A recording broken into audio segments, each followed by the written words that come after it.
Este é o programa Redescobrindo a Reforma, produzido pela TV Mackenzie para comemorar o aniversário de 500 anos da Reforma Protestante.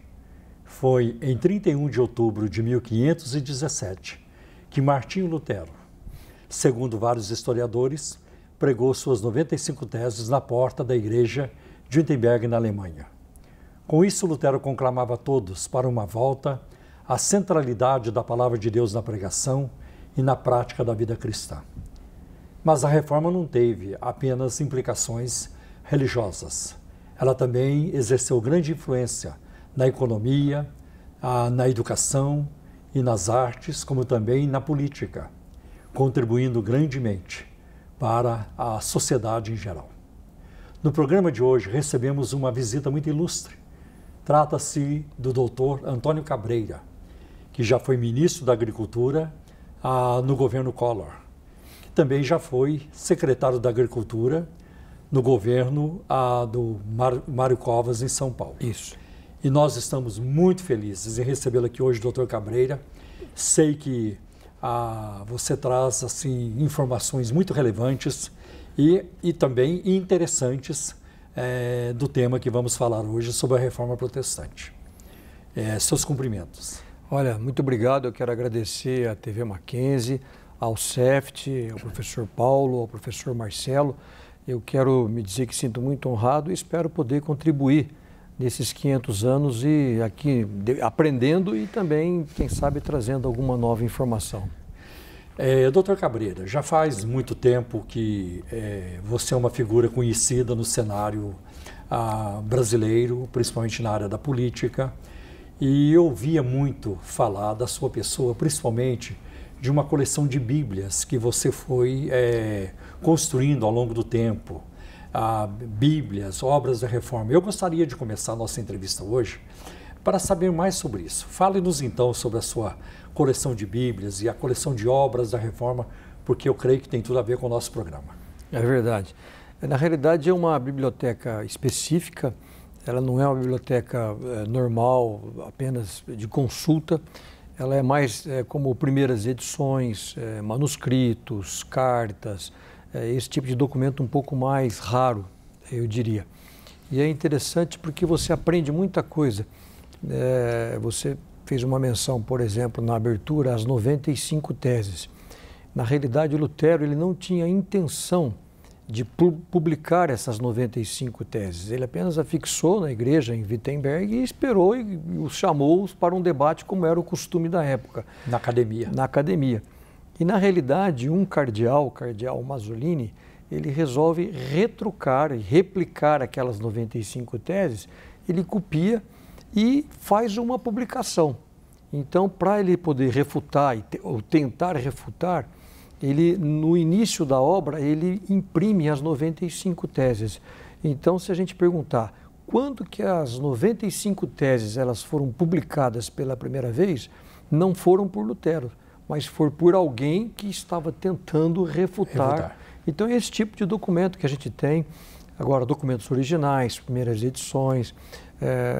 Nós temos uma carta de Martinho Lutero, cartas de Calvino, de Zwinglio, primeiras edições da obra de vários reformadores daquela época. Enfim, algo para preservar e que a igreja brasileira também possa usufruir no futuro. Bom, se você estivesse no naufrágio com toda essa sua biblioteca e pudesse salvar apenas 5 Bíblias, quais as Bíblias da biblioteca você se esforçaria para não perder? É uma pergunta muito difícil, é como se você perguntasse qual filho você escolheria. Mas a importância é muito grande.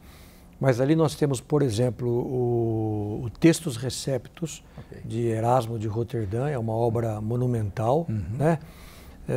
Eu tenho uma das primeiras edições da Vulgata, eu também guardaria com todo o carinho. Guardaria a primeira edição da Bíblia em português. Poucas pessoas sabem, a primeira edição ela teve 24 volumes. Incrível. Então você imagina, se você fosse num culto hoje, sem saber com qual livro o pregador estaria usando, você teria que carregar 24 volumes. Que interessante. Depois a Bíblia de Genebra, a primeira Bíblia de estudo, é uma Bíblia extremamente importante. E talvez eu incluiria também a Complutense do cardeal Ximenes, que foi a primeira Bíblia poliglota, essa já um incunabro, mas feito na Espanha, mostrando essa questão do grego, do hebraico, todos eles juntos, elas são em 6 línguas, né? Então, enfim, mas é uma decisão muito difícil. Interessante. Agora, como eu disse na introdução do programa, doutor Cabreira, a reforma não teve apenas implicações religiosas. Claro, é inegável o valor da reforma, quando ela resgata a doutrina da graça, a fé Claro. para a salvação, tudo isso. O papel da palavra, a preeminência da palavra, no espaço da Bíblia, no plano da salvação, Sim. na vida cristã, tudo isso. Mas a reforma não teve apenas implicações nessa área. E a reforma, de acordo com Max Weber, ela teve também implicações econômicas, né, sociais. E que implicação foi essa na área da economia? E o que tem a ver conosco hoje? Olha, muita coisa. Realmente, em termos teológicos, não há dúvida que a reforma protestante, depois do Pentecostes, foi o maior avivamento da igreja cristã. O mundo se dividiu de uma maneira muito clara, a partir da reforma. Mas realmente nós temos que avançar o nosso olhar, porque a reforma ela teve uma importância muito além da questão teológica. Ela tem uma influência muito grande. Ela, na realidade, ela teve um caminho cristão na vida comum. E, por exemplo, na área da economia, ela tem um impacto fundamental que depois, anos mais tarde, se traduz na obra de Max Weber. Mas, por exemplo, quando o Calvino ele vai comentar Êxodo 22, 25, a questão da lei da usura, aquilo foi um marco na civilização ocidental, porque até então, na Idade Média, havia um combate muito forte na questão da usura, porque desde Aristóteles ele considerava o dinheiro um produto infrutífero. E Tomás de Aquino ele continua nessa linha, ele combate violentamente a questão dos empréstimos e de repente chega Calvino, ele muda totalmente isso e ele traz uma função inédita em termos de economia. E nessas relações econômicas também, sim, de empréstimo, tudo isso até então visto como uma coisa muito ruim.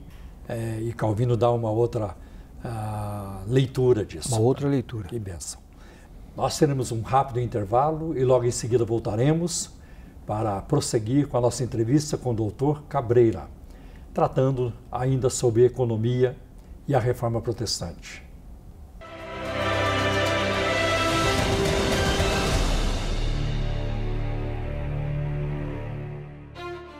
A Reforma em Livros, Estado e Religião. Uma análise à luz do direito fundamental à liberdade de religião no Brasil, de Wallace Teche Sabaini. Este livro tem por objetivo ampliar a discussão sobre o direito fundamental à liberdade de religião, contribuindo para a reflexão sobre efetividade e eficácia desse direito. Cristianismo Reformado, uma história contada por meio da filatelia, de Maurício Melo Menezes. O livro convida o leitor a descobrir um pouco mais sobre a rica história da Reforma, contada por meio de imagens filatélicas da coleção do autor, inteiramente dedicada ao tema. Coleção Fundamentos Cristãos. Obras acadêmicas com visão cristã de mundo.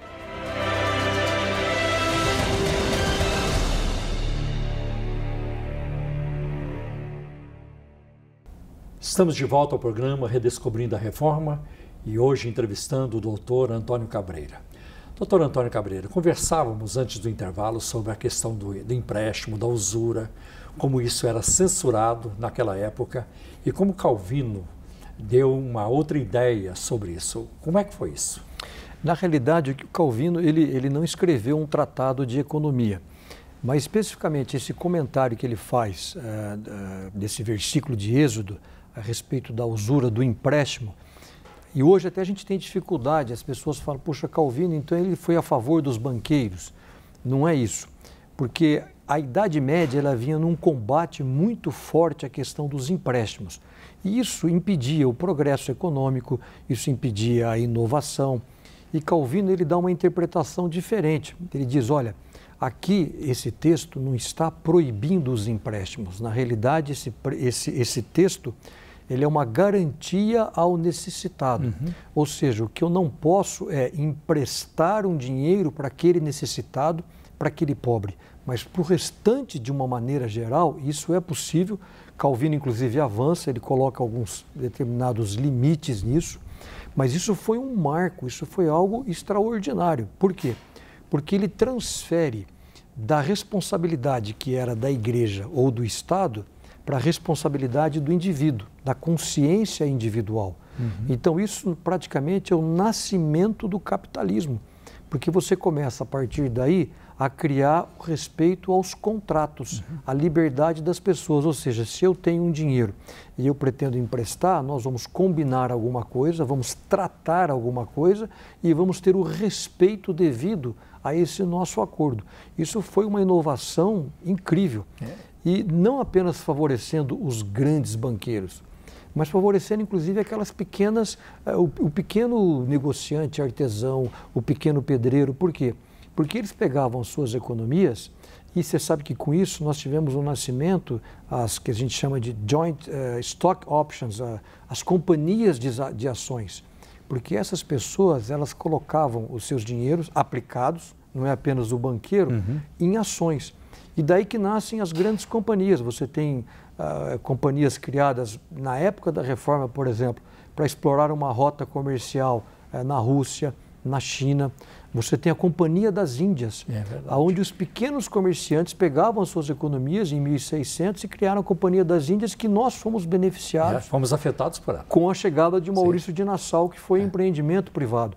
Então isso foi uma mudança na mentalidade, na cosmovisão, em termos de mundo empresarial da época. A gente ouve falar, doutor Antônio Cabreira, que até o lucro naquela época ele era censurado. Né? Sim. E acho que a reforma protestante traz uma ideia do lucro honesto, que esse é bem-vindo. Né? E que a pessoa pode usufruir disso. Calvino cita vários versículos. Ele, na questão da defesa do lucro, ele faz uma defesa da propriedade privada, em 1 Coríntios 6,6, ele faz uma defesa fundamental.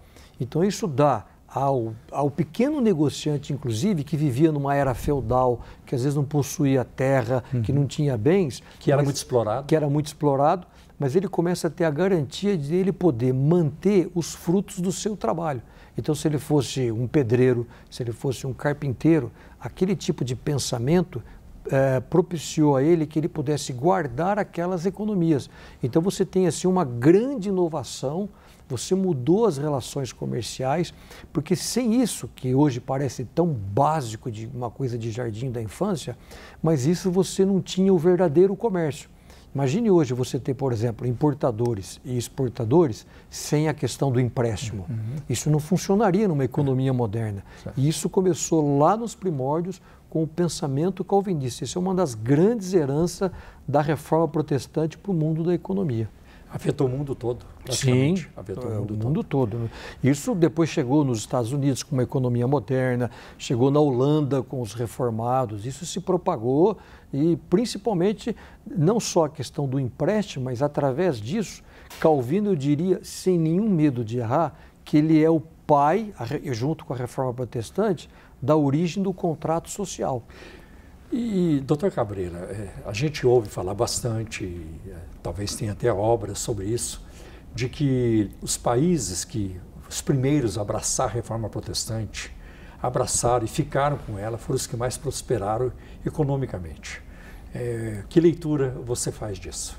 Olha, não só Weber, ele mostra isso, mas na realidade, se você começar a somar tudo isso, isso inexoravelmente vai levar a um progresso econômico. Tem um outro detalhe, por exemplo, interessante, somado, por exemplo, com a questão dos juros, com a questão dos contratos, com a defesa da propriedade privada. Por exemplo, Calvino ele faz um comentário interessante a respeito do tempo. Ele vai lá em Efésios 5, no capítulo 15 e 16, onde você tem que premir o tempo. Até então, as outras religiões, outros países, eles entendiam o tempo como algo circular. Ou seja, você começava aqui, andava, vivia e depois você voltava no mesmo ponto. É cíclico. Essa tradição judaico-cristã, e Calvino entendeu isso muito bem, ele colocou o tempo como linear. Ou seja, algo onde você pode avançar ou você pode regredir. Ou seja, você pode melhorar de vida ou você pode piorar. Depende da maneira como você vai utilizar o seu tempo. Tanto é que por isso que você pega, por exemplo, a Suíça, é um país conhecido pelo quê? Pelos seus relógios. Esses países protestantes, eles usavam um número maior de relógios. Os primeiros coches, as primeiras carruagens que tiveram lá as suas pequenas tabelinhas com os horários marcados de chegada e de saída foram nos países protestantes. É claro, se você é um mordomo e utiliza bem o seu tempo, você vai ser mais produtivo. Hoje, o que a gente fala? Quando a gente começa a se embananar com muita... Puxa, eu preciso organizar mais o meu tempo. Foi exatamente isso. Eu estou dizendo que são pequenas coisas, mas quando você começa a juntar tudo isso dentro daquilo que Calvino falava, de uma honestidade, da frugalidade, da pontualidade nos pagamentos, todas essas coisas em termos de comentário, isso leva ao melhor desenvolvimento, além de aí dar uma pitada na questão da educação. Quando você traz a escola, traz a alfabetização, você vai ter um homem, uma mulher, um jovem muito mais bem preparado e com certeza com mais chance de sucesso em termos econômicos. E a gente vê isso nos países adiantados, como eu já vi, e acho que você tem também larga experiência nisso, como os horários de trens, de ônibus, eles são rigorosamente cumpridos. Totalmente diferente da gente, né? 10h03, depois 10h09, e eles chegam no horário certo. Claro. Né? Mas eu gostaria de falar também um outro assunto muito importante, e onde você também tem larga experiência, as implicações da reforma para a política, que relação existiu entre a reforma e a política e como isso nos afeta hoje. Daqui a pouco, logo depois do intervalo, trataremos deste assunto. Fique com a gente.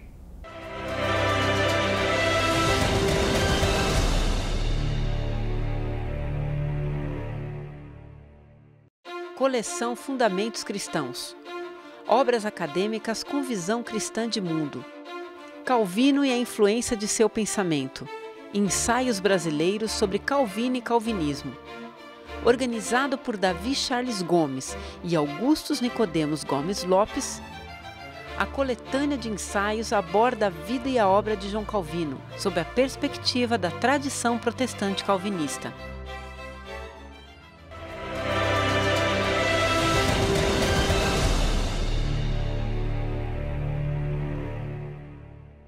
Estamos de volta ao programa Redescobrindo a Reforma e hoje entrevistando o Dr. Antônio Cabreira.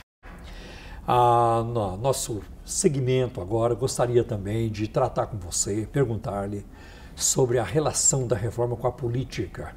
Que conexão houve, como isso, como nos afeta hoje essa relação? Tremenda. Calvino ele teve uma particularidade interessante, principalmente no livro 4, ele se dedica mais à questão do governo civil, como ele chamava.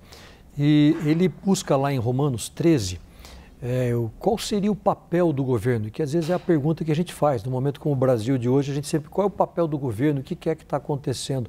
E ali Calvino, baseado em Romanos 13, depois ele avança até um pouco mais em 1 Pedro, na segunda carta, ele comenta o seguinte, que o papel fundamental de um governo é, primeiro, punir o malfeitor, que geralmente é o que a gente não faz hoje.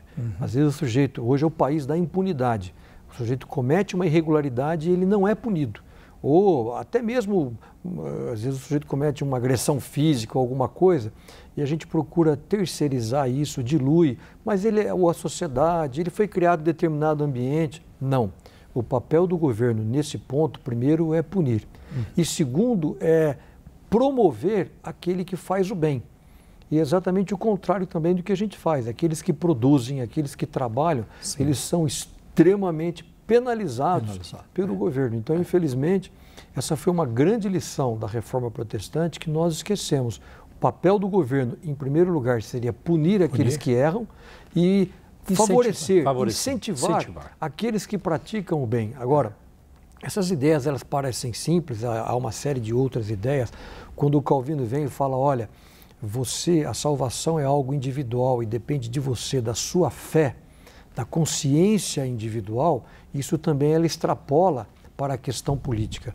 Por quê? Porque você iguala todo mundo, o julgamento que uma pessoa faz de um governo civil tem o mesmo valor de qualquer outra pessoa, independente da posição social.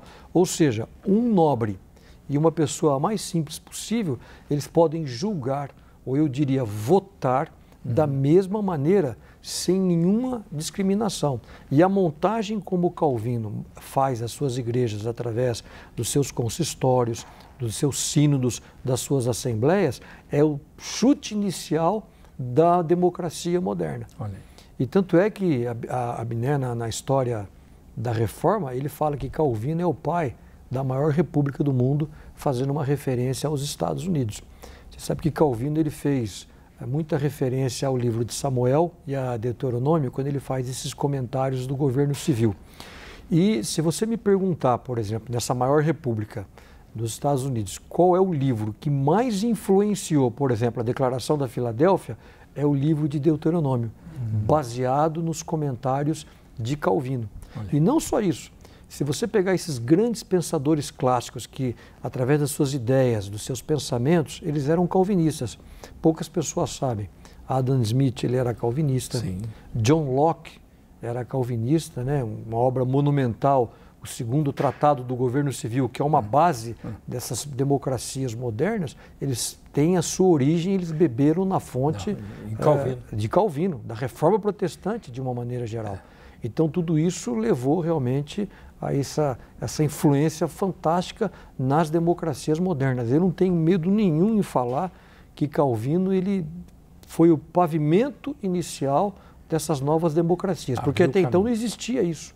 Né? E eu ouvi na semana passada que Calvino criou um novo homem, o calvinista. O calvinista, que até então não tinha. É a pessoa que tem a responsabilidade pelos seus atos, na vida pessoal e também na vida particular. E aí entra depois, inclusive, a questão da vocação.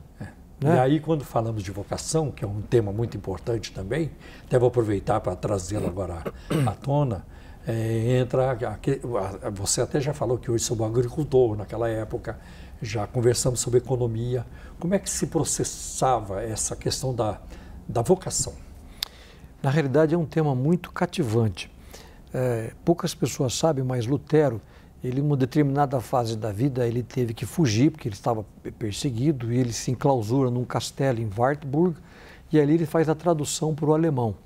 E quando ele chega em 1 Coríntios, da Bíblia, quando ele chega em 1 Coríntios, no capítulo 7, e no versículo 20, a palavra Beruf em alemão, ou Calling em inglês, não existia. A Idade Média, nem a Antiguidade Clássica não conhecia essa expressão vocação. E aí Lutero, quando vai traduzir aquele versículo, ele traduz como vocação, ou seja, uma pessoa vocacionada, no sentido de você ter um plano de vida, no sentido de você ter um propósito, você ter um foco, uma bússola. Até então isso não existia.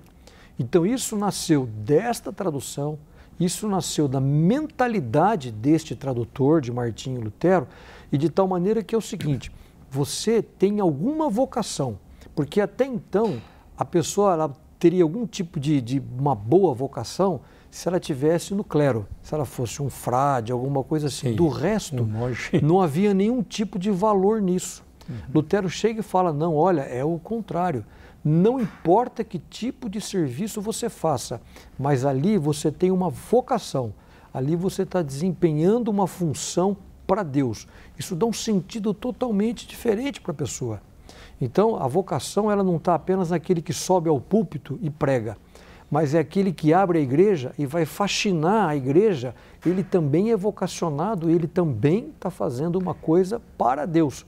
Inclusive, Lutero ele tem um comentário interessante, quando ele faz uma análise sobre o Pai Nosso, ele diz, olha, quando a gente ora o pão nosso de cada dia, eu não estou orando apenas isso, eu estou orando para aquele agricultor que está plantando trigo, eu estou orando para aquela mulher que vai fazer a massa.